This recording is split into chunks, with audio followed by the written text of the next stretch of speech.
예수께서 이르시되 나는 부활이요 생명이니 나를 믿는 자는 죽어도 살겠고 무릇 살아서 나를 믿는 자는 영원히 죽지 아니하리니 이것을 내가 믿느냐.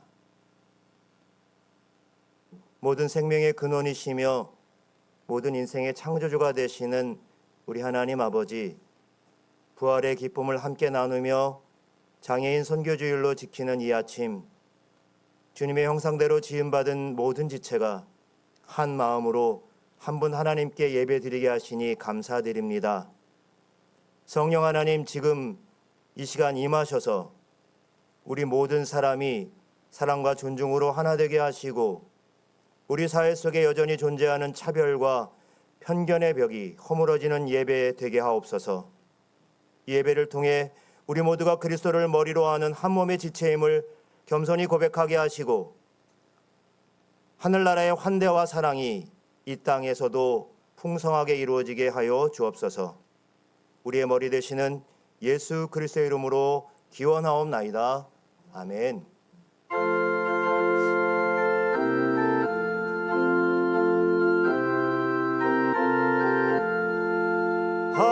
할렐루야, 우리 예수 부활 승천하셨네. 세상 사람 찬양하니 전사와 다 파도다. 그주 예수 부활하사 사망 권세 이겼네. 그주 예수 부활하사 사망 권세 이겼네. 할렐루야, 우리 예수 왕의 왕이 되시고 우리들의 중보 되신 성령 증거하시네. 그주 예수 부활하사 처음 열매 되셨네. 그주 예수 부활하사 처음 열매 되셨네. 할렐루야, 우리 예수 음과 티가 없도다. 무덤 속에 있는 죄인 주가 일으키시네. 그주 예수 부활하사 영광 주러 오시네. 그주 예수 부활하사 영광 주러 오시네. 나는 전능하신 아버지 하나님, 천지의 창조주를 믿습니다. 나는 그의 유일하신 아들 우리 주 예수 그리스도를 믿습니다. 그는 성령으로 잉태되어 동정녀 마리아에게서 나시고 본도 빌라도에게 고난을 받아 십자가에 못 박혀 죽으시고 장사된 지 사흘 만에 죽은 자 가운데서 다시 살아나셨으며 하늘 오르시어 전능하신 아버지 하나님 우편에 앉아 계시다가 거기로부터 살아있는 자와 죽은 자를 심판하러 오십니다. 나는 성령을 믿으며 거룩한 공교회와 성도의 교제와 죄를 용서받는 것과 몸의 부활과 영생을 믿습니다. 아멘.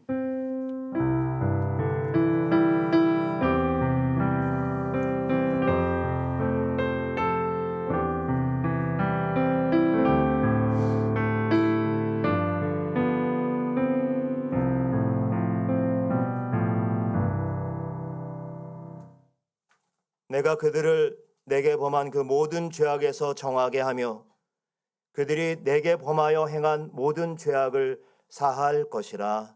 아멘.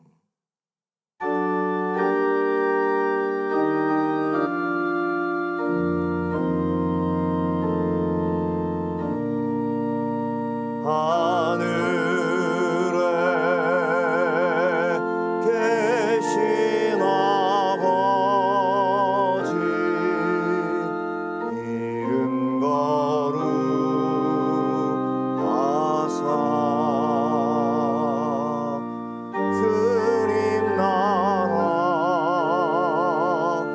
임하시고 뜻이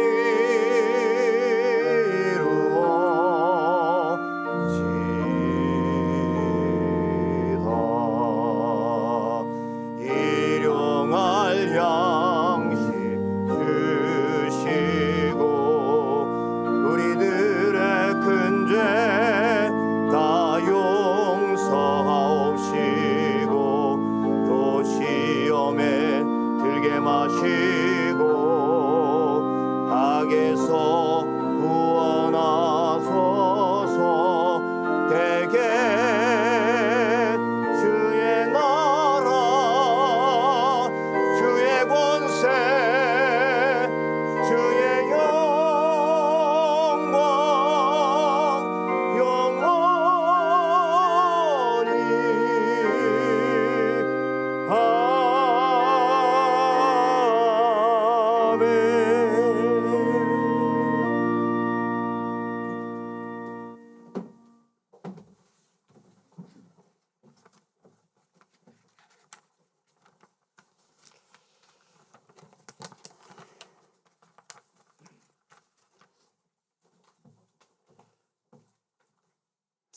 사랑과 은혜의 하나님, 만물이 생동하는 4월의 화창한 아침, 부활의 기쁜 소식을 가슴에 품고 주님의 전으로 나오게 하시니 감사를 드립니다.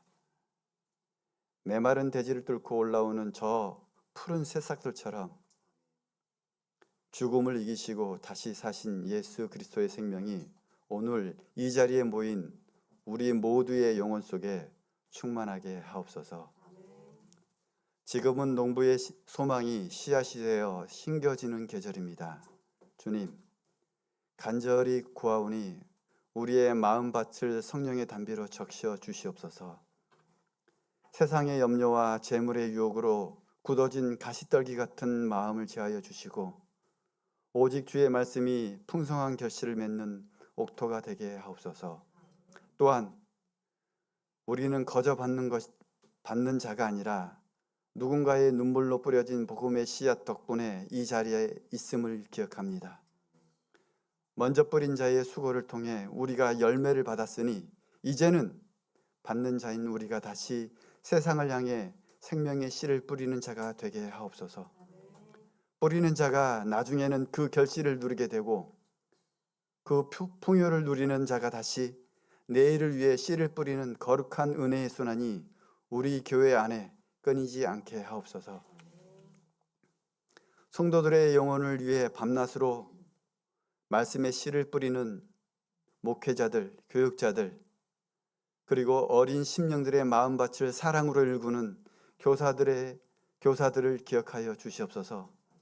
때로는 열매가 보이지 않아 낙심될 때에도 눈물을 흘리며 씨를 뿌리는 자는 반드시 기쁨으로 거두리라 하신 약속의 말씀을 붙들게 하옵소서. 그들의 헌신을 통해 우리 교회가 푸른 숲을 이루게 하옵소서. 이제 우리 교회는 5월 첫째 주에 세원의 장로님을 선출하는 귀한 시간을 앞두고 있습니다. 이 모든 과정에 사람의 뜻이 아닌 하나님의 예비하심 속에 진행되게 하옵소서. 높은 뜻 섬기는 교회를 사랑하며 낮은 자세로 높은 뜻 섬기는 교회의 성도를 섬기고 하나님 나라를 위해 묵묵히 기도에 씨를 뿌릴 신실한 종들이 세워지게 하옵소서. 온 교회가 한 마음으로 기도하며 기쁨과 감사함으로 주님의 일꾼을 맞이하는 축복의 시간이 되게 하옵소서. 여전히 우리 삶의 현장에서 일하시는 하나님, 부활절을 지나온 우리의 삶이 매 순간 승리의 고백이 되기를 원합니다. 때때로 지치고 넘어질 때에도 우리를 포기하지 않으시는 하나님의 뜨거운 열심을 우리가 다시 일으켜 세우실 줄을 믿습니다. 오늘 선포되는 말씀을 통해 우리 영혼이 새롭게 되어지기를 소망합니다. 다른 사람이 아닌 저에게 하시는 말씀으로 받게 하시고 생각이 아닌 실천으로 나타나게 하옵소서. 편한 음식만 편치 않은 어린아이처럼이 아닌 모든 것을 감내하며 인내로서 모든 것을 이겨낸 참 어른의 모습으로 나타나게 도와주시옵소서. 이제 주님의 전을 사랑하는 마음 하나로 이름도 없이 빛도 없이 섬기는 귀한 분들이 있습니다. 이른 아침에 예배당의 먼지를 닦아내고 성도들을 위해 보이지 않는 곳에서 예배를 준비하고 주차장에서, 주방에서, 그리고 안내 자리에서 묵묵히 땀 흘리는 그들과 목소리가 나오지 않아 애씀으로 정성을 다하는 샬롬 찬양대의 수고를 주님은 결코 잊지 않으실 줄 믿습니다. 사람의 박수소리는 없을지라도 그들의 헌신이 복음의 씨앗을 보호하는 든든한 울타리가 됨을 우리가 기억하게 하옵소서. 눈물을 뿌리며 씨를 뿌리는 자는 반드시 기쁨으로 거두리라 하신 그 약속의 말씀을, 성취를 그들의 삶 속에서 누리게 하여 주시옵소서. 우리의 작은 씨 뿌림 뒤에서 크게 숲을 이루시는 예수 그리스도의 이름으로 기도드립니다. 아멘.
네, 자고 깨면 평화가 깨지고 전쟁의 소문이 우리의 마음을 어지럽게 하는데 오늘 샬롬 찬대의 찬양이 우리의 소망과 간절한 마음을 담아 하나님께 올려드린 것 같습니다. 너무 귀한 찬양 감사드립니다.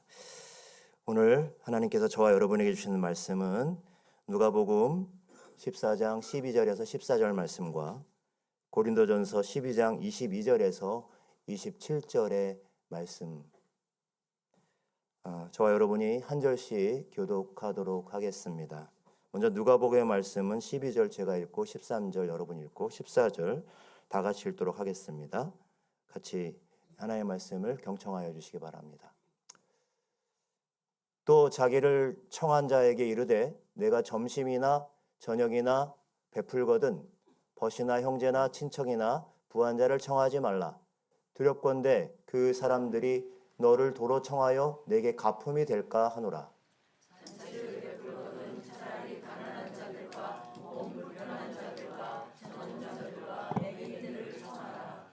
같이 읽겠습니다. 그리하면 그들이 갚을 것이 없으므로 내게 복이 되리니 이는 의인들의 부활 시에 내가 가품을 받겠음이라 하시더라. 아멘. 고린도전서 12장 22절에서 27절 말씀도 함께 보겠습니다. 제가 먼저 22절 읽습니다. 그뿐 아니라 더 약하게 보이는 몸의 지체가 도리어 요긴하고 우리가 몸에 덜 귀히 여기는 그것들을 더욱 귀한 것으로 입혀주며 우리의 아름답지 못한 지체는 더욱 아름다운 것을 얻느니라.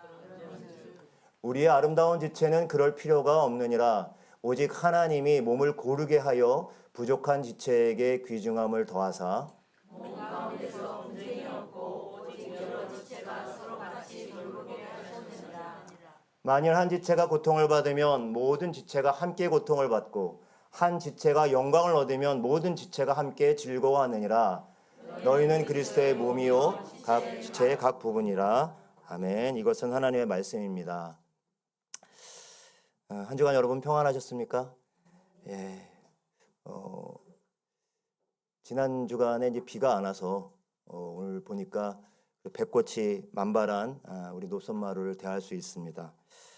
이곳에서 예배하는 저와 여러분이 참 복되다 하는 생각이 들기도 합니다. 오늘 봄볕같이 따스한 하나님의 은총과 평화가 오늘 예배하는 저와 여러분 가운데 함께 하시기를 간절히 축원합니다. 4월은 누군가 시인이 잔인한 달이라고 했죠. 예. 부활주일이 있었지만 또 우리나라의 역사 속에서는 크고 작은 많은 슬픈 또 비극과 또 아픔도 있는 그런 달이기도 합니다. 오늘은 또 4.19이죠. 예. 우리 민족의 민주주의 역사 가운데 또 피해 역사가 있었던 그러한 날이기도 합니다. 그런가 하면 또 4월달은 평소에는 잘 바라보지 않던 이웃들을 조금 더 눈여겨보고 조용하게 바라보는 그런 달이기도 합니다. 내일이 여러분 아시는 분은 아시겠지만 4월 20일이 국가가 지정한 장애인의 날이기도 하죠. 그래서 우리 교단에서는 저희가 속한 교단에서는 매월 우리 4월 셋째 주일을 장애인 선교주일로 지정해서 지키고 있습니다. 우리 교회도 좀 늦었습니다만 올해부터 이 장애인 선교주일로 4월 셋째 주일을 지키게 되었습니다. 오늘 그래서 굿딜스토어와 함께하는 우리 장애인 고용을 촉진하기 위한 그러한 물품 기증에 우리 교인들이 함께 또 동참하게 되겠고요. 또 2부 예배 후에는 장애인에 대한 어떤 우리의 인식 또 이런 생각들을 함께 좀 나누어 보는 특강의 시간들을 마련해서 오늘 우리 장애인들에 대한 또 약한 지체들에 대한 그 이해를 함께 좀 돕고자 하는 시간을 가져보려고 합니다. 무엇보다도 여러분 이런 시간들이 이런 행사가 단순히 행사로 끝나는 것이 아니라 저와 여러분이 그리스도 안에서 한 몸으로 부르신 그 부르심 가운데서 정말 우리 공동체 안에서 서로 연약한 지체들을 우리가 어떻게 바라보고 또 어떻게 품고 나가야 될지 함께 좀 고민해보고 또 묻는 중요한 걸음이 되기를 바랍니다. 그래서 저 역시 오늘 하나님께서 주시는 말씀을 통해서 주 안에서 한 몸 된 교회로 부르신 저와 여러분, 우리 부름받은 우리들이 우리 주변에 또 연약한 지체들을 어떤 식으로 품고 바라봐야 할지 좀 다소 거룩한 부담감을 안고 오늘 말씀을 나누고자 합니다. 여러분, 오늘 첫 번째 누가복음 14장 말씀은 예수님께서 하신 말씀인데요. 예수님께서 한 바리새인의 집에 식사 초대를 받았을 때의 일입니다. 예수님께서 이 식탁에서 하나님 나라에 관한 말씀을 잔치에 비유하면서 말씀을 하고 계셨습니다. 그런데 가만히 보니까 그 자리에 모인 사람들이 서로 조금 좋은 자리 아니면 높은 자리를 차지하려고 경쟁을 하고 있는 것이 예수님의 눈에 들어왔습니다. 보이지 않는 경쟁이 그 방 안에, 그 집 안에 흐르고 있었던 것이죠. 그래서 예수님께서는 그 흐름을 멈춰 세우고 그 집주인에게 좀 이상한 말씀을 하십니다. 그 말씀이 13절 말씀인데요. 여러분 같이 한번 읽어볼까요? 잔치를 베풀거든 차라리 가난한 자들과 몸 불편한 자들과 저는 자들과 맹인들을 청하라. 여러분 좀 이상한 말씀이죠. 상식적인 말씀이 아닙니다. 잔치 자리는 여러분 어떻습니까? 편안해야 되겠죠. 그리고 온 사람들이 좀 불편함이 없이 익숙한 자리가 되어야 되고 잘 차려입고 차려지고 준비되어지고 정돈되어 있어야 한다고 우리는 생각합니다. 그리고 잔치 자리라면 의뢰이 가까운 사람들, 친지, 형제, 친구, 그리고 가능하면 또 그 자리를 빛낼 만한 그런 사람들을 초대하는 것이 마땅하지요. 당연히 어떤 불편한 사람, 또 그 자리를 어지럽히거나 아니면 불쾌감을 자아낼 사람을 초대하지는 않을 것입니다. 그러고 보면 우리의 삶이라는 게 그래요. 우리는 어쨌든 좀 부담 없고 비슷한 사람들끼리 잘 모입니다. 어색하지 않은 사람들, 그리고 누군가 나에게 호의를 베풀면 내가 호의를 베풀면 그리고 또 호의를 서로 이렇게 되갚아 줄 수 있는 그런 사람들이 아무래도 좀 부담이 없을 것입니다. 그런 사람들의 관계로 함께 우리는 모여 살아갑니다. 그런데 오늘 놀랍게도 오늘 예수님께서는 그 익숙한 그 삶의 자리를 깨트리고 계십니다. 말씀하십니다. 너희가 잔치를 베풀거든 갚을 수 있는 사람이 아니라 도무지 갚을 수 없는 사람, 그런 사람들을 잔치자리에 초청하라는 말씀입니다. 왜 그렇습니까? 그런 사람들이 와야 그 자리가 비로소 하나님 나라의 잔치가 된다고 말씀하시는 거예요. 주님이 말씀하시는 하나님 나라의 잔치자리는 누군가 와서 자신의 유능함과 자신의 필요함을 증명하는 자리가 아니라 그냥 와서 먹고 머물고 함께 있어도 부담 없고 넉넉한 자리이기 때문입니다. 그리고 이어서 오늘 두 번째 읽은 본문 말씀이 고린도전서 12장의 말씀은요. 앞서 예수님께서 선언하신 이 하나님 나라의 잔치자리가 실제로 이루어지는 현장으로서 이 교회가 사람의 몸이다, 몸과 비슷하다라고 사도 바울이 말한, 다시 말하면 교회를 사람의 몸에 비유한 이야기입니다. 여러분, 우리 교회에서 말씀의 자리든 기도의 자리든 주님의 몸된 교회, 그리스도의 몸으로서의 교회 많이 들으셨죠? 그래서 몸된 교회 이런 말을 들을 때 우리는 너무 많이 들었기 때문에 이 말씀이 좀 식상하게 다가올 수도 있을 것입니다.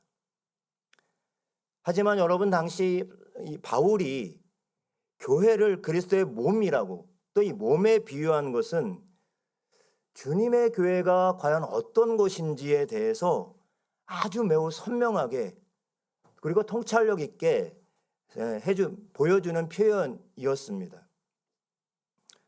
여러분, 우리의 몸을 가만히 살펴보십시오. 우리의 몸은 하나지요. 내가 줄일 수는 없지 않습니까? 우리의 몸은 하나입니다. 그러나 우리 몸 안에 수많은 지체들이 서로 상호작용하면서 우리의 생명을, 우리의 몸을 유지합니다.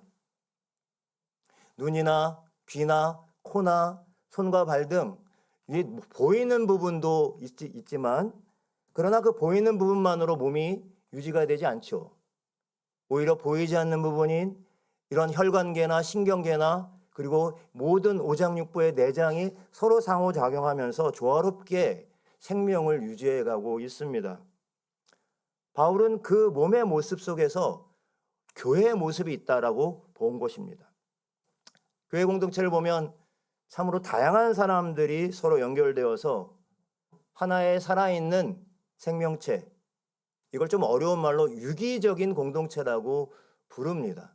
서로 관계가 없는 게 아니라 서로 관계가 있다는 것이죠. 관계가 있다 보니까 서로 부딪히기도 하고 갈등하기도 하고 이런 것이 바로 교회라고 하는 곳입니다. 그러나 그곳에 바로 생명이 흘러가는 것이죠. 자, 그런데 여러분, 바울이 여기서 멈추지 않고 한 걸음 더 나아갑니다. 바로 오늘 고린도전서 12장 22절 말씀인데요. 제가 읽어드리겠습니다. 그뿐 아니라 더 약하게 보이는 몸의 지체가 도리어 요긴하고 라고 있습니다. 여러분, 여기서 딱 주목해 볼 단어가 뭘까요? 요긴하고라는 말이에요. 요긴하다. 저 사람 참 요긴해. 이런 말은 어떻게 보면 쓸모있다. 저 사람 우리 공동체에 참 필요한 사람이야.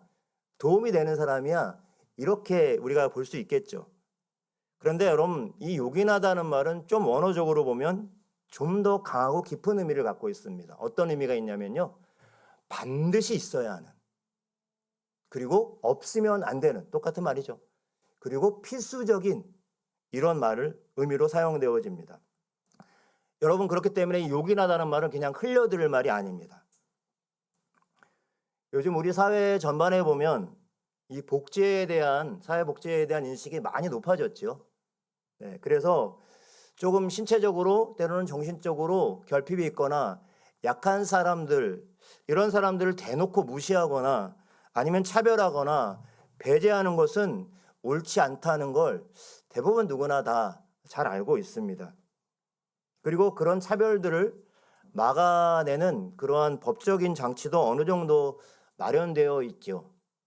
물론 그럼에도 불구하고 여전히 이런 결핍이 있는 장애인들에 대한 차가운 시선이나 차별, 사회적인 장벽은 존재하고 있습니다. 자, 그런데요. 하물며 예수님과 사도 바울 당시는 어땠을까요? 약한 지체들, 특별히 장애를 갖고 있는 사람들은 늘 사람들 사이에 설 수 없었습니다. 그리고 항상 주변으로 밀려날 수밖에 없는 사람들이었죠. 심지어 그 장애가 그 누군가의 부모로부터든지 누군가의 죄 때문이다, 죄에 대한 징벌이라고 하는 인식도 있었고, 그래서 혐오의 대상이 되곤 했습니다. 그런데 바울 역시 예수님처럼 이상하고 낯선 말을 하고 있는 것입니다. 약한 지체가 오히려 공동체에 더 요긴하다는 말입니다. 그들은 단순히 공동체에 좀 도움이 될 정도의 존재가 아니라 오히려 공동체를 위해서 꼭 있어야 될 존재라는 말이죠. 그들이 있어야 그리스도의 몸인 공동체가 온전하다라는 말입니다.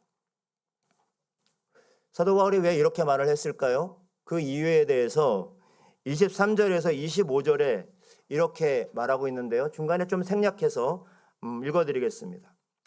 우리가 몸에 덜 귀히 여기는 그것들을 더욱 귀한 것으로 입혀주며 우리의 아름답지 못한 지체는 더욱 아름다운 것을 얻느니라. 하나님이 몸을 고르게 하여 부족한 지체에게 귀중함을 더하사. 언뜻 착 와닿지는 않는 말인데요. 이렇게 예를 들을 수가 있을 것 같습니다. 제가 여러분 이 왼쪽 귀에 청력을 상실했습니다. 고등학교 때 귀화를 내서 대부분은 청력을 상실했습니다. 그러니까 저도 이 한쪽 귀를 잘 못 듣는 장애를 갖고 있는 사람이죠. 처음에 이 성력을 상실하니까 굉장히 불편하더라고요. 균형감도 없고. 그리고 제일 불편한 게 어디 넓은 광장에서 저를 누군가 부르면 어디서 누가 저를 부르는지 알 수가 없어요. 굉장히 불편했는데요. 그 불편함을 안고 살아가면서 놀랍게도 뭐가 발달하냐면 눈치가 발달하더라고요. 어디서 누가 나를 부르나 몸이 또 이제 살짝 그렇게 해서 몸이 적응해 나가더라고요. 또 민첩해지기도 하고 판단을 하고 이렇게 해서 우리의 약함이 그걸 뭔가 다른 쪽으로 해서 보호하는 그러한 경험을 저는 개인적으로 해봤습니다. 사실 이 얘기를 하고 있는 거예요. 우리의 몸에 연약한 부분이 있을 수 있지만 그 연약한 부분들이 다른 것들을 통해서 보호하면서 우리는 살아가게 되더라라고 하는 것입니다. 그런데 마치 하나님께서도 주님의 몸인 교회에서도 연약한 지체들이 있다는 거예요. 그리고 연약한 지체가 더 요긴한 이유는 그것을 통해서 생명이 흘러가고 서로 상호 돌보고 세워주는 그런 역할을 하게 된다는 것이죠. 그래서 하나님께서 이 연약한 자를 통해서 몸을 고르게 하고 서로 돌보게 하고 서로 경쟁하지 않고 서로 돌보게 할 목적 때문에 이렇게 하셨다라는 겁니다. 그래서 한 사람이 아프면 함께 아파하고 한 사람이 기뻐하면 함께 기뻐하는 거예요. 그것이 바로 그리스도의 몸된 교회라는 것입니다. 여러분, 우리가 살다 보면 이런 경험들 많이 합니다. 그리고 서로의 약함을 통해서 우리는 배우게 됩니다. 특별히 우리 주변의 연약한 지체들을 통해서 우리는 속도를 늦추는 법을 배우게 되고 때로는 기다리는 법을 배우게 되고 그리고 함께 더불어 머무는 법을 배우게 됩니다. 아주 짧은 대수롭지 않은 경험일 수 있겠습니다만 부활절에 우리가 세례식을 베풀었죠. 세례식 베풀 때 우리 여러분들이 세례 2분 받고 9명의 우리 청소년들이 입교식을 했는데요. 세례식 베풀기 전에 당회에서 문답을 합니다. 그래서 오전에 일찍 모여서 문답을 하는데 제가 장소를 섬기는 사람들 2층으로 했어요. 계단을 올라와야 되는 거죠. 근데 우리 세례를 받으시는 어르신 가운데 70대 중반의 어르신이 계셨습니다. 근데 2층으로 올라오시기가 좀 어려우신 거예요. 제가 그 얘기를 들었음에도 제가 좀 실수를 해서 그걸 이제 1층으로 어딘가를 했어야 되는데 못했어요. 그냥 2층으로 광고가 나갔습니다. 그래서 문답하는 시간에 장로님들도 모여 있고 그리고 아이들도 다 2층으로 와서 모여 있었습니다. 그래서 순간 제 마음에 생각해 보니까 이게 아니다 싶었어요. 그래서 장로님들과 모인 이제 학생들 다 1층으로 다 내려가서 거기서 세례 문답을 입교 문답을 거기서 진행을 했습니다. 어르신의 그 연약함이 칭찬을 못 올라오신다는 말씀을 들었기 때문입니다. 그래서 그분에게 맞추는 것이죠. 그분에게 맞추는 것이죠. 여러분, 우리 공동체에서 연약한 지체들은 우리의 삶을 방해하는 존재가 아니라 그분들을 통해서 공동체의 따뜻한 온기와 생기가 흘러가도록 하는 통로가 된다는 사실을 새삼 깨달았습니다. 얼마 전에 제가 SNS에서 제가 아는 연결된 한 분이 공유한 글에서 한 교회의 이야기를 들었는데 굉장히 충격적이었고 저도 되게 부끄러운 마음이 많이 들었습니다.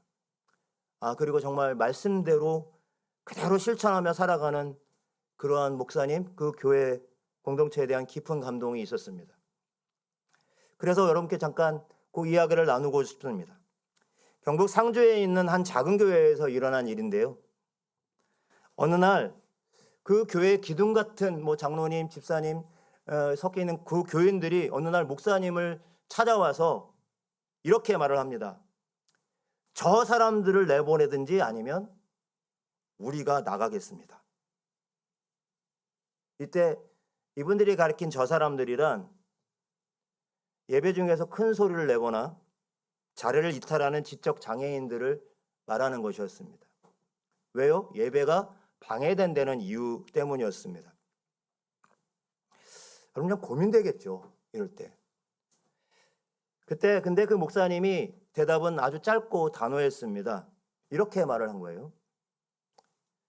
장로님들과 집사님들, 성도님들은 다른 교회에 가서도 환영받으실 수 있습니다. 하지만 이분들은 여기서 쫓겨나면 갈 곳이 없습니다. 여러분 누구나 우리는 성공을 꿈꿉니다. 목회자라고 다르지 않을 것입니다. 번듯한 예배당, 가득한 교인, 그리고 조용하고 품격 있고 정말 은혜로운 예배. 그런데 여러분, 그 목사님은 그 길을 거부했습니다. 우연히 만난 장애인들에게 우리 교회 한번 와보세요, 그렇게 말한 게 전부였는데 늘 주변에서 밀려나던 그들에게 이 목사님의 초대는 처음 맛본 환대였습니다.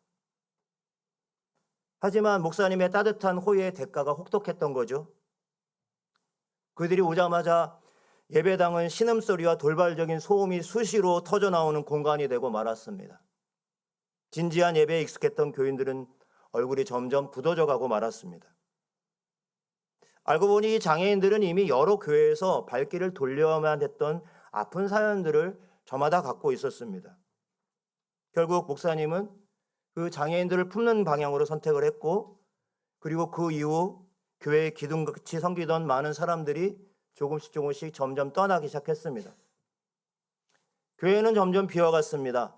헌금은 줄어들고 한 주의 헌금이 3만 원이 나오네요. 목회자의 생계조차 막막해졌습니다. 게다가 매주일 10대 명의 장애인들이 교회에서 예배를 드리고 점심 식사를 기다리고 있는데 쌀통을 열 때마다 목사님의 마음이 무거워졌습니다. 그런데 그 절망의 자리에서 목사님은 이런 음성을 들었다고 고백합니다. 아무도 하지 않으려는 일이기에 내가 너를 그곳으로 보낸 것이 아니냐. 그 이후로 그 교회는 교회의 방향을 분명하게 정했습니다. 화려함이 아니라 연약한 지체들을 환대하는 방향으로요. 조용함이 아니라 고성과 소란함 속에서도 함께 머무르는 예배를 선택했습니다. 그럼 지금도 그 교회 예배는 어수선합니다. 그러나 그곳의 예배는 매 주일마다 하나님 나라의 잔치자리가 되고 있습니다. 이 이야기를 읽고 저는 우리 교회를 생각해 봤습니다. 우리 교회도 나름 섬기는 교회라는 이름에 걸맞게 정기적으로 우리 성도들이 시간을 쪼개서 어려운 이웃들을 돕고 또 섬기는 일을 꾸준히 감당해 왔습니다. 이 마음이 참으로 귀하고 하나님께서 기뻐하시는 일이기에 우리는 더욱더 힘써 나가야 할 것입니다. 자, 그런데요, 오늘 주시는 이 말씀은 우리를 그 자리에서 한 걸음 더 깊은 곳으로 끌어가고 있습니다. 여러분, 최근에 오신 분들은 잘 알 수 없겠지만 처음에 이 교회를 세우면서 우리가 가장 많이 들었던 이야기 중에 하나가 뭐였냐면 남주 다 망하는 교회 하자, 이런 굉장히 호기로운 그런 외침이 있었습니다. 남주 다 망하는 교회 하자. 상황은 변했지만 그래도 그 마음이 있었기 때문에 비교적 우리는 누군가를 돕는 일에 된 비교적 발벗고 나서려고 하고 누군가를 돕는 일은 비교적 익숙한 편입니다. 그러나 가만히 생각해 보면 그냥 남을 주는 것이 중요한 것이 아니라 그런 이들이 과연 우리 공동체 안으로 초대하거나 받아들이는 일에 대해서는 크게 관심이 없었습니다. 그리고 만약에 그런 일이 벌어진다고 한다면 어떨까? 많이 곤란한 일들이 많이 생길 것이고 그런 일들에 대해서 우리는 망설임을 가질 것입니다. 왜 그렇습니까? 그들의 불편함이 나의 불편함이 되기 쉽고 그들의 속도에 우리의 속도를 맞춰야 되기 때문입니다. 그래서 우리는 본능적으로 굳이 그렇게까지 할 필요는 없다라고 선을 긋지요. 근데 여러분, 이 말씀이 불편하게 합니다. 오늘 두 본문의 말씀이 우리에게 주는 메시지는 분명합니다. 장애나 결핍을 가진 사람들처럼 갚을 길 없는 사람들을 공동체 안으로 초대하라. 더 약하게 보이는 지체가 오히려 공동체에 없어서는 안 될 존재임을 기억하라는 말씀이죠. 여러분, 교회는 단아하고 조용하고 질서 정연한 사람들만으로 이루어진 공동체가 아닙니다. 서로의 약함을 견디고 서로의 다름을 받아들이고 함께 머무르는 사람들의 공동체입니다. 또한 하나님의 나라는 강하고 완벽한 사람들이 모여서 이루는 나라가 아닙니다. 가장 연약한 지체라도 주변이 아닌 삶의 중심에 서서 하나님이 주시는 은총의 자리를 누릴 수 있는 자리가 바로 하나님의 나라입니다. 그래서 오늘 주신 말씀이 우리를 향해서 외치는 부르심은 단순히 연약한 지체들을 더 많이 돕고 더 많이 섬기자를 넘어서 누구든 와서 형제와 친구가 되어 함께 더불어 살아가는 공동체를 향해 가자라고 하는 부르심인 것입니다. 우리들의 예배 안으로, 우리들의 식탁으로, 우리들의 관계와 일상 속으로 초대하는 용기로의 부르심입니다. 더 나아가 그들 없이는 우리의 교회, 우리가 교회일 수 없다는 사실을 겸허하게 받아들이는 믿음으로의 부르심입니다. 사랑하는 높은 뜻 섬기는 교회 교우 여러분, 지난주에 말씀드린 것처럼 우리 교회는 다음 주일부터 창립주일까지 보내심의 여정이라고 하는 프로젝트를 준비하고 있습니다. 대단한 행사나 여러 사람들이 마구 동원되는 그런 일이 아닙니다. 내 사랑하는 가족과 이웃과 때로는 아직 하나님을 알지 못하는 이들을 우리의 삶과 우리의 교회로 초대하자는 거예요. 그리고 오늘 말씀에 따르면 우리의 이 초대의 영역은 좀 더 넓게 펼쳐야 할 것 같습니다.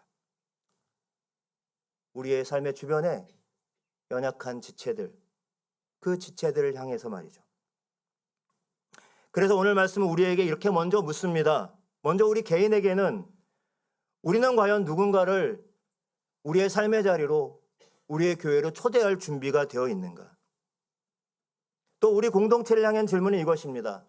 우리 공동체는 그 어느 누구가 와도 환대와 돌봄을 경험하는 공동체로 준비되어 있는가? 사람을 단지 데려오는 일보다 먼저 우선돼야 될 것은 우리의 마음밭이, 우리 공동체가 누구든 와도 넉넉하고 환대와 돌봄을, 따뜻함을 경험하는 공동체로 준비되는 일일 것입니다. 그래서 이번 보내심의 여정이라고 하는 이 프로젝트는 부탁되고 밖으로 나가자는 것이 아니라 먼저 우리의 안을 새롭게 하는 여정으로부터 시작돼야 할 것입니다. 우리가 이미 예수님이 누구신가라고 하는 시리즈 말씀을 하면서 주님은 약한 자의 강함과 눈먼 자의 빛이 되신다는 그런 말씀을 함께 들었죠. 약한 자의 강함과 눈먼 자의 빛이 되시는 주님이 계신 그곳, 그것이 바로 우리 높은 뜻 섬기는 교회가 되어야 되지 않겠습니까? 우리 교회가 연약한 지체가 눈치 보지 않고 머물 수 있는 교회, 또한 그들이 있어야 비로소 교회가 되는 교회, 그런 교회가 될 때 비로소 우리는 누군가를 초대할 수 있을 것입니다. 사랑하는 우리 성도 여러분, 이번 보내심의 여정이 이처럼 가장 약한 자리에서 시작되는 은총의 여정이 되기를 주님의 이름으로 간절히 축원합니다. 오늘 주신 말씀을 잠시 품고 이 시간 기도의 자리로 나아가도록 하겠습니다.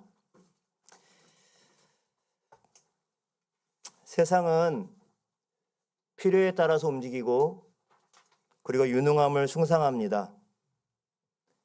그러나 우리의 주님은 우리의 연약함 속에 머물고 계십니다. 그동안 우리는 그나마 돕는 사람이 되어 다른 사람의 필요들을 채우려고 많이 애썼습니다. 그러나 때로는 그 여정 속에서 우리의 우월함을 확인하고 싶어 하지는 않았는지요. 그냥 거리를 두고 하는 그러한 베푸는 시에 만족하면서 그저 내 일상의 평온함과 속도를 유지하고 지키려 하지는 않았습니까? 주님은 오늘 말씀을 통해서 우리에게 거룩한 불편함을 요청하고 계십니다. 우리 안에 약한 지체가 없으면 우리 공동체는 진정 하나님 나라의 공동체가 아니라는 거죠. 이 시간 고백합시다. 주님, 우리 교회가 그저 잘 정돈되고 질서 있는 단지 조용하고 은혜로운 곳이 아니라 연약한 이들의 숨소리와 소란함이 가득한 생명의 집이 되게 해달라고 기도합시다. 돕는 자의 오만을 버리고 함께 더불어 사는 자의 겸손을 우리에게 허락해달라고 이 결단을 담아서 우리 주님 앞에 우리의 간구를 드리도록 하겠습니다. 함께 기도합시다.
오늘 우리는 더 약하게 보이는 지체가 도리어 요긴하다는 역설적인 복음 앞에 섰습니다.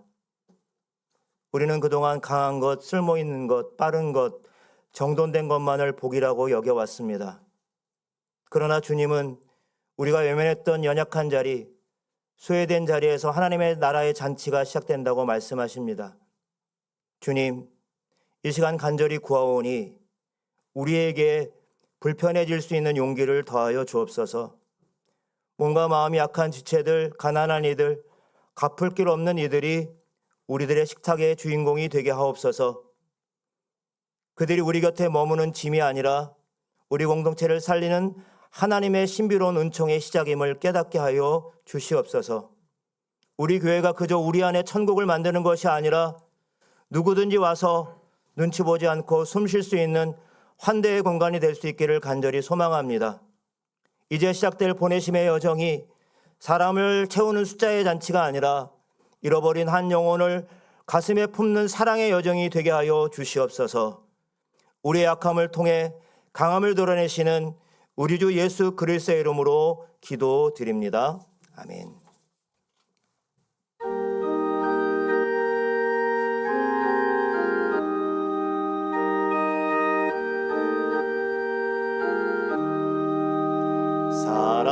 사랑하는 주님 앞에 형제자매 한 자리에 그 신은혜 생각하며 즐거운 찬송 부르네.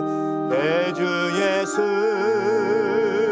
본을 받아 모든 사람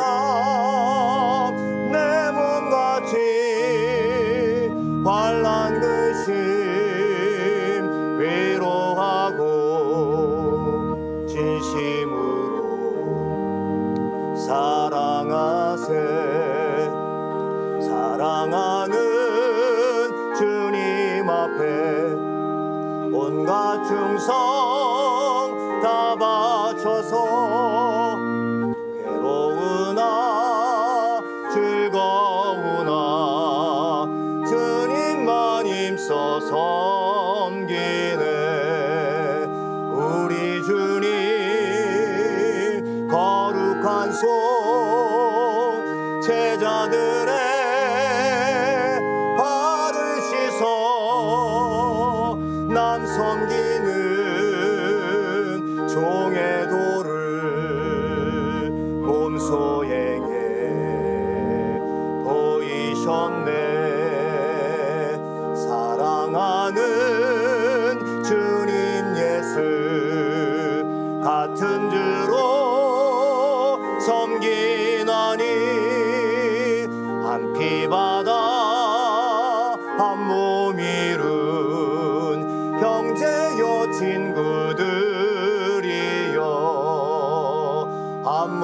같이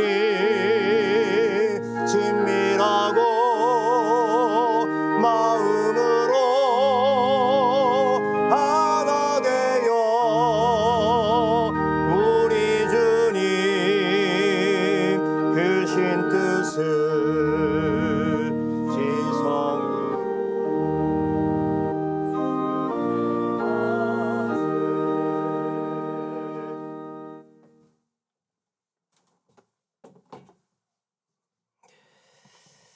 은혜가 풍성하신 하나님 아버지, 오늘도 우리의 가진 모든 것이 주님께로부터 왔음을 고백하며 오늘도 하나님의 은혜에 감사하여 귀한 예물을 올려드립니다.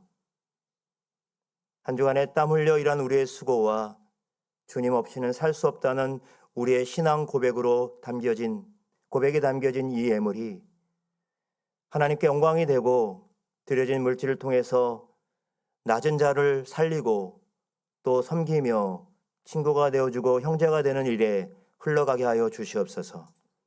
특별히 장애인 선교주의를 맞아들이는 우리의 마음과 헌신이 소외된 이들의 눈물을 닦아주고 그들의 삶을 지탱하는 따뜻한 손길이 되게 하여 주시옵소서. 물질을 드리는 손길 위에 하늘의 신령한 복을 더하여 주시고 무엇보다 우리의 마음이 요긴한 지체인 연약한 이웃들에게 늘 가있게 하여 주시옵소서. 교회 연로하신 어르신들의 영육간의 강건함을 허락하여 주시고 예쁜 마을과 청년들이 하나님 나라의 꿈과 비전을 바르게 펼쳐갈 수 있게 하여 주시옵소서. 환우들에게 치유의 광선을 발하시사 하나님 온전해지는 역사들이 일어나게 하여 주시고 사랑하는 가족과 이별을 준비하는 그런 이들에게도 하늘의 소망으로 천국의 소망으로 덧입혀 주시옵소서. 우리의 참보아 되시는 예수 그리스도의 이름으로 기도드립니다. 아멘.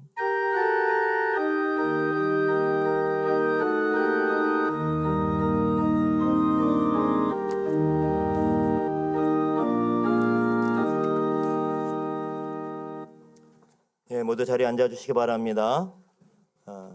오늘도 우리 높은 뜻 섬기는 교회 예배 자리에 오신 여러분들을 주님의 사랑으로 환영하고 축복합니다.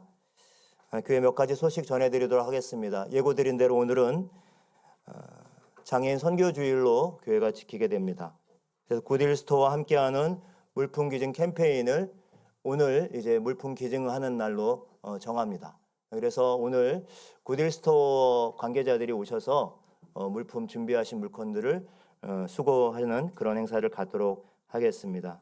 또 우리에게 불필요한 것들 그러나 쓸모 있는 것들을 함께 또 이웃과 나누면서 우리 장애인들의 고용을 또 촉진하는 그러한 귀한 또 사역에 함께 동참해 주시는 성도들 감사드리고요. 그리고 두 번째는 오늘 2부 예배 후에 오후 1시에 다양해서 아름다운 우리 교회라고 하는 주제로 특강을 준비했습니다. 특별히 이인호 안수 집사님 경은학교 우리 장애인학교 교사이시고 또 우리 집사님 스스로 또 이렇게 시각장애인으로서의 삶을 살아오고 있는데요. 이런 내용들을 중심으로 우리가 장애인들에 대한 이해를 좀 더 높이고 또 약한 지체들을 우리 공동체에서 정말로 요긴한 지체로 함께 바라보는 그런 시선을 회복하는 귀한 시간이 되었으면 좋겠습니다. 여러분 주보의 간지에 오늘은 이렇게 전도 대상자를 위한 작정 카드 놓았습니다. 여러분 크게 많이 부담 갖지 마십시오. 왜냐하면 여러분들이 그동안 부담을 가져온 사람들이 한두 사람쯤은 분명히 있을 겁니다. 주변에. 그런 분들을 나 혼자가 아니라 우리 공동체가 함께 이 보내심의 여정 프로젝트를 통해서 함께 품고 또 주님께서 자라가게 하시고 또 열매 맺게 하시는 그 은혜를 함께 누리는 귀한 잔치자리를 기대하면서 여러분 함께 기도하는 마음으로 다음 주에 이 전도작정 카드를 대상자 작정 카드를 제출하도록 하겠습니다. 2장으로 되어 있습니다. 그렇죠? 그래서 약간 흐릿한 쪽, 이쪽이 밤색 쪽은 본인이 보관하시면 되겠고 이 푸른색 쪽이 나와 있는 곳은 바로 교회에 제출해 주시면 되겠습니다. 이 리스트를 갖고 또 목장별로 또 교회적으로 함께 계속해서 중보하면서 기도하는 가운데 하나님이 맺으실 열매 또 그 기대하는 마음으로 우리 창립주일까지 이 보내심의 여정을 함께 살아갔으면 좋겠습니다. 4월 26일 또 다음 주일에는 아까 우리 설교 중에도 얘기했지만 우리 공동체를 좀 사랑하는 마음으로 또 누구나 와서 함께 따뜻함을 느낄 수 있는 공간으로 함께 세워가고자 높섬 사랑데이로 함께 출발을 합니다. 그래서 목장별로 또 지정된 장소들, 목장 리더들에게 이미 좀 알려드렸는데요. 자기들이 그 또 목장 모임을 하거나 또 아니면 다른 공간들 구획을 정해서 함께 청소도 하고 또 따뜻함을 함께 나누는 시간들 갖도록 하겠습니다. 특별히 전지 작업이나 좀 힘이 들어가는 작업들이 있습니다. 이런 부분들은 우리 좀 젊은 남성들, 형제들께서 좀 그날 부담감을 갖고 함께 오시면 좋겠고, 물론 작업복을 따로 오셔도 되겠지만 다음 주일에는 좀 편한 복장을 입고 오셔서 함께 교회 높섬 사랑데이 교회 청소도 함께 섬겨주시고 온 성도들이 함께 어린아이부터 함께 참여해 주시면 좋겠다 생각이 듭니다. 부탁을 드리고요.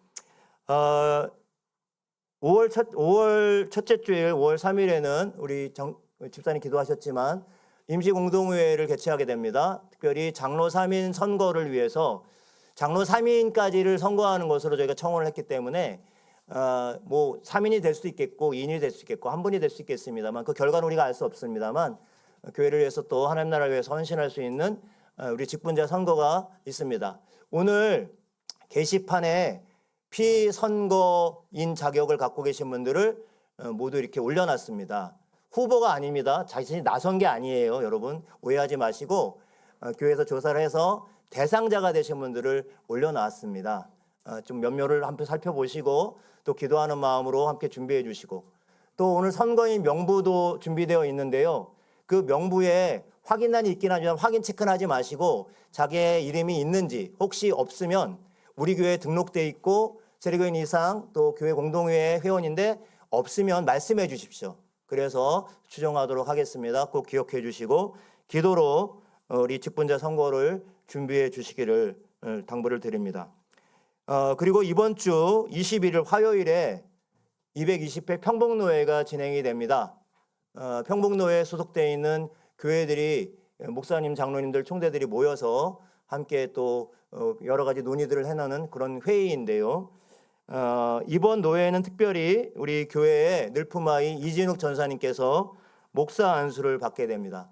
목사 안수를 받고 이제 저희 교회 교육 목사로서 물론 이제 전임 사역자는 아닙니다만 교육 목사로서의 또 역할을 합니다. 그 뭐 이 사역이 변화되는 건 아닙니다.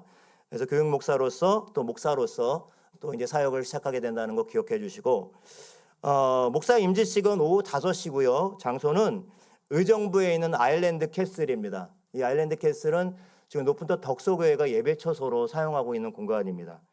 그리고 특별히 이번 노회는 우리 높은터 연합선교회가 주관으로 진행하게 됩니다. 노회 운영을 전반적으로 맡았습니다. 재정부터 시작해서 그래서 노회 운영이 차질 없도록 은혜 가운데 잘 진행될 수 있도록 우리 성도 여러분들께서 많이 기도로 협조해 주시기를 부탁을 드리겠습니다.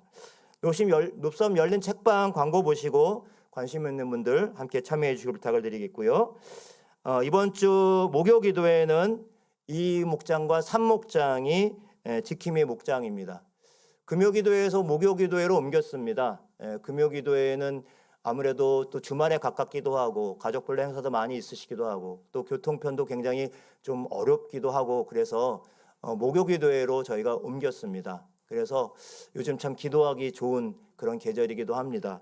또 힘을 내서 함께 오셔서 기도할 내용들이 참 많이 있는데 특별히 또 공동회도 있고 교회가 진행되어 있는 프로젝트를 위해서 함께 기도해 주시면서 또 나라와 민족을 위해서 또 전쟁 중에 있는 이 세상을 위해서 함께 우리가 머리 숙여 기도하는 우리 성도들 되시기를 부탁을 드리겠습니다. 다음 주일에는 목장 모임을 따로 하진 않겠습니다. 그래서 목장별로 또 이제 흩어져서 구획된 청소 함께 하면서 또 따뜻한 마음들을 함께 나눌 수 있기를 부탁을 드리겠습니다. 다른 광고 없으시면 그냥 다 같이 일어나셔서 마지막 파송의 찬양 함께 찬양하도록 하겠습니다.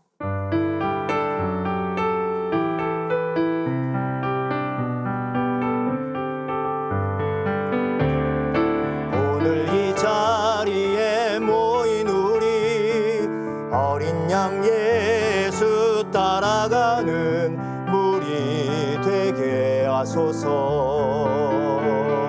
성령의 충만한 임재 안에 어둡던 우리는 밝아져서 그를 보게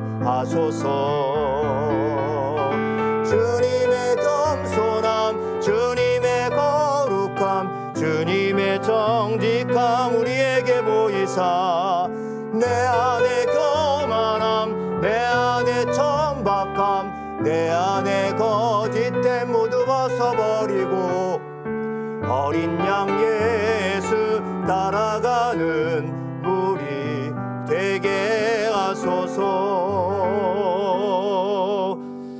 지금은 우리 주 예수 그리스도의 무한하신 은혜와 독생자를 아끼지 아니하시고 연약한 우리를 위해 내어주신 하나님 아버지의 극진하신 사랑하심과 낮은 곳에서 우리를 하나 되게 하시고 위로하시는 성령님의 교통하심이 가장 약한 자리에서 시작되는 은총을 믿으며 세상의 속도에 저항하여 연약한 지체와 발걸음을 마치기로 결단하는 높은 뜻 섬기는 교회 모든 성도들과 그들의 가정과 일터 위에 또 그리고 우리가 품고 나아갈 모든 연약한 이웃들 위해 이제로부터 영원토록 함께 하시기를 간절히 축원하옵나이다.